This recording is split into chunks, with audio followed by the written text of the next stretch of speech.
هنا كما تلاحظون قاعدة نعمر في العصبان بعد ما حضرت لها هاد التوابل: حمص، بصل، ثوم، فلفل حار.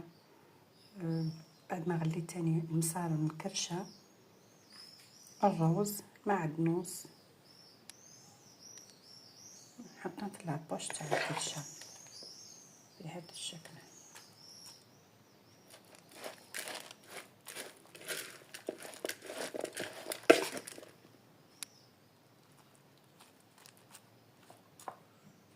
الملح، فلفل اسود تاني.